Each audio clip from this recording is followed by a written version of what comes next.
Persephone in Fall. Her pelvis rested on the radiator outside of her apartment window. As Wanda watched inside, the autumn twilight gathered stealthily on the ground, a whirl of leaves harvested from elsewhere. Wanda noticed. It seemed as if a malevolence was behind it momentarily, battering the column of leaves against the steely filter of schoolyard fence. In the city it was rare for nature to make itself known. This was natural. As if a living thing, a burl of leaves retreated from the fence and blew into the alley by Rosen's big little store, and seemed to cover old Grady as he slept next to the green dumpster, as if a swarm of bees drawn to the honeyed chin of a man trying to form a beard, something she had seen once or twice on a TV show. The evening darkened.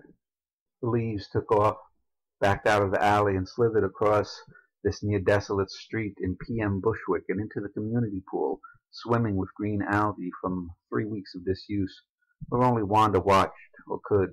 As the leaves seemed to find their end in the water, a sudden ray of light broke over Manhattan and into the swimming pool, agitating what seemed to have been an end into a bright beginning.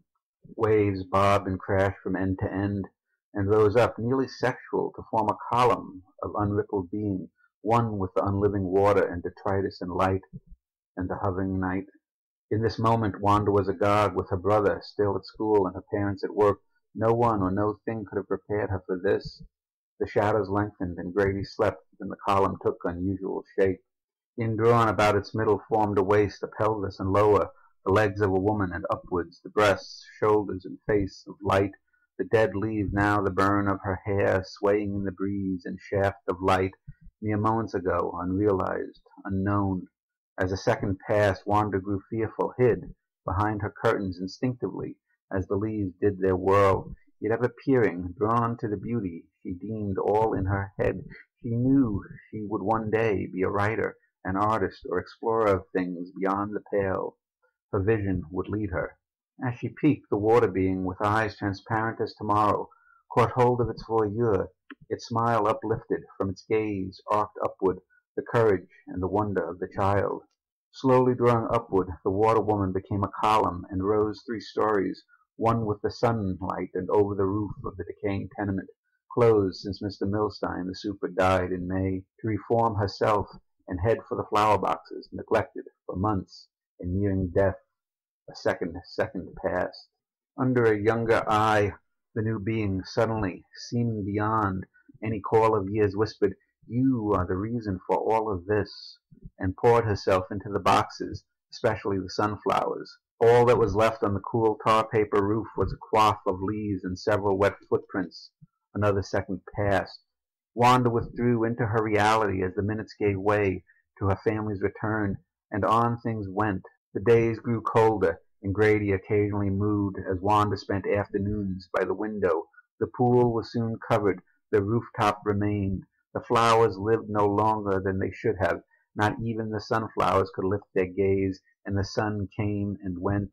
Soon Wanda came to realize her inward boredom as the cause of her delusion, and resolved to never give in again. But lightning need only be singular.